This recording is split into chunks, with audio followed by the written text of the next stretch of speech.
In this module, we're going to talk about the internal source of our anxiety, the anxiety that's caused by our thoughts, our beliefs about who we really are and how and where we belong in this world.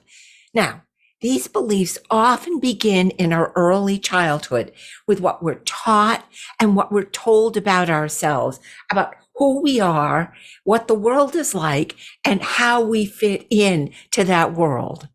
Over the years, these thoughts and beliefs actually become the story we tell ourselves about who we are. And that story can be really tough to change. The good news is that if we learned and internalized those stories back then, we can unlearn those stories. We can change those stories and we can tell the story differently. Now, I know that's really easy to say. It's not so easy to do. These narratives, these stories can be so ingrained, so durable that they're tough to challenge first and then to change. But it can be done when you understand, first of all, where those beliefs came from. And secondly, that you have the right tools to be able to successfully manage that change. And that's what we're here together to get done. That's the mission here. So let's start by looking at where those beliefs came from in the first place. Let's go back in time to a place where some of these stories may have taken root, back to your childhood, and more specifically, back to the playground. Let's talk about the way we've traditionally treated little boys and girls, the different messages we give them about who they are and what they can do while at play. We don't consciously do it. We do it unconsciously. And of course, I am going to talk in generalizations here.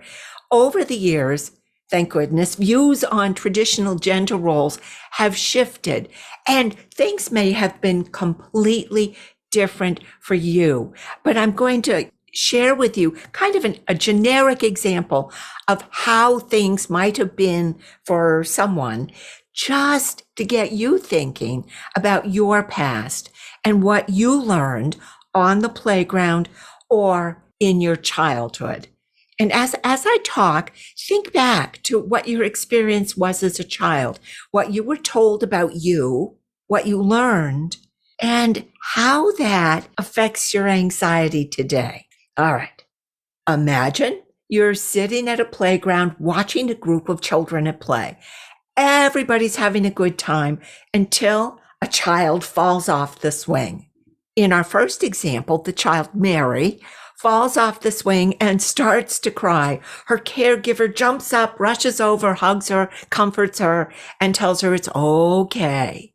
But when Mary's brother Mark does exactly the same thing, he falls off the swing and is hurt and starts crying, he's told, hey, you're fine, walk it off, big boys, don't cry. No one rushes to his aid. Same injury, different reaction, and very different message. And when you think about the differences in those messages, it's really easy to see why girls and later women are more likely to react to a negative situation with fear and anxiety, because we learned in that incident on the playground that we don't have to take care of ourselves or our emotion or our pain on our own. Someone will rescue us. We need to wait for someone to come along and tell us it's okay and what to do. While boys and then later men are taught to shake it off and be self-reliant. And it may be painful in the moment, but the message is they can take care of themselves. They can trust themselves. And when left on their own, that's what they learn how to do. All right, example 2. Let's look again at Mary. She gets stuck Halfway up the climbing wall, she can't go up, she can't go down, and she starts crying and calls for help. Her caregiver, again, comes to her rescue, comforts her, and says, "Oh, Mary, why don't you just go play in the sandbox, passively and alone?" On the other hand, Mark, same situation, calls for help, and he's told, "Hey, figure it out yourself. You can do it. You don't need help." He isn't allowed to back down from danger. He faces it and he gets through.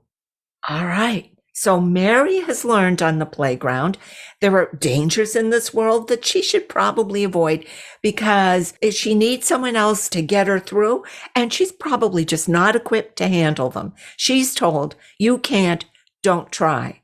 And because she doesn't try, she never learns how powerful she is. And when she grows up into a young woman, she's going to have fewer coping skills than Mark. And that lack of coping skills puts her at a higher risk for anxiety. What has Mark learned? Hey, it's okay to feel the fear and keep going. He can trust himself. He's capable of handling things. And just let me get on my soapbox for a minute. That's the lesson we need to give all our children, all of them. You are capable of overcoming obstacles. Go ahead. You can do this, because when these children get older, chances are they'll trust themselves. They'll trust their feelings. They'll trust that they can take action. And truthfully, action is the very best way I know to overcome anxiety. So let me ask you, what did you learn in your childhood? What did you learn on the playground? What messages did you get about you as a child? What did you believe about yourself? And how do those thoughts and beliefs affect your life today? If you're not sure, I'd like to give you a few examples about how those lessons learned in our childhood can translate into anxiety that we feel today. Let's start with how those thoughts and beliefs can show up in the workplace. Let's look at Jen. Jen learned on the playground to both fear and avoid confrontation. When she's passed over for a richly deserved promotion at work, she doesn't speak up for herself. Instead, she lies awake nights staring at the ceiling, trying to convince herself that she couldn't have done that job anyway. It was for the best that she didn't speak up. Then there's Serena, who learned on the playground that she didn't matter, and she certainly shouldn't speak up for herself. She knew she deserved to be paid more. And when she finally found the courage to ask for a raise during her quarterly review, her boss says no. And Serena decides, well, I shouldn't rock the boat. And she didn't ask again. Instead, she continues to bite her nails and drink a second glass of wine after dinner to keep her feelings of failure and fear at bay. Phyllis learned on the playground, play it safe, no danger for me. She dreamed of starting her own business. And when she shared her dreams with girlfriends, they all told her scary stories about failure and disaster. They reminded her she was lucky enough to have a job, and it's better to be safe than sorry. Phyllis listened and never took a single step toward her dream. Now, if any of this sounds familiar, it isn't surprising, because the research shows women worry much more about work than men. And when you think about it, we worry for good reasons. Women have to work harder to get the credit we deserve at work, and some of us are actually still facing discrimination and harassment on the job. This brings me to our thoughts and beliefs about money. We women are much more likely to lose sleep worrying over money. Again, it's for a good reason. It is no wonder women's biggest fear is that they're going to end up being a bag lady on the streets, penniless. And here's the reason why. First of all, women are much more likely to live in poverty than men. We're paid only 3/4 of what men are paid for the same job. We're the ones most likely to take off time to care for our children and aging parents. And so we are much more likely to have less money set aside for retirement. Now, here's the kicker, adding insult to injury. We are likely to live 7 years longer than men. So we actually need more money than men to cover those extra years in retirement. Of course, we worry about money, about outliving our money. We would be crazy not to. But that's the external. The internal is kind of concerning to me. What women are taught about ourselves and our abilities to handle money, what we learned on that playground of money, can be a huge factor in our financial well-being. In an article published in Psychology Today titled Men and Women and Money, authors Olivia Mellan and Katrina Piskaldo describe a really interesting study done by a major financial institution. In this study, high school students were asked how good they were with math and money. In general, the boys answered, "Hey, we're pretty good." The girls answered, "Oh, we're not that good with either of those things." But get this, both groups had exactly the same information. They were both equally good at math and money. But the girls just weren't as confident in themselves or their abilities. Oh, yikes. Okay, let's move on to relationships and how our thoughts and beliefs about who we are affect our relationships. Studies show it's much more important for women to have good relationships with friends and family, much more important to us than men. And when our relationships are on the rocks, we work and worry and stay up at night, desperately trying to make things better, to make things okay.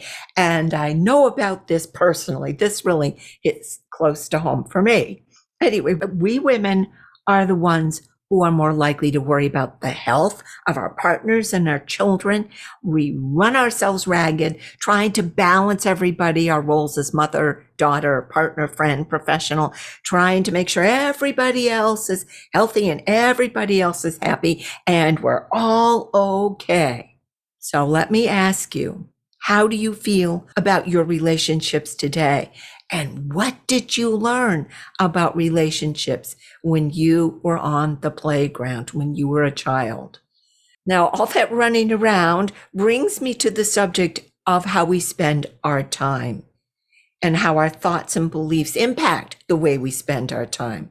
Let me tell you about Kim, who got up every morning, made herself a cup of coffee, and started folding the laundry. By the time her partner and 2 children came down for breakfast, she'd planned dinner, packed lunches, answered emails, emptied the dishwasher, and poured the cereal. And as she headed out the door for work, Kim was already running behind schedule. No matter how fast and hard she worked, Kim never was going to be able to get everything done.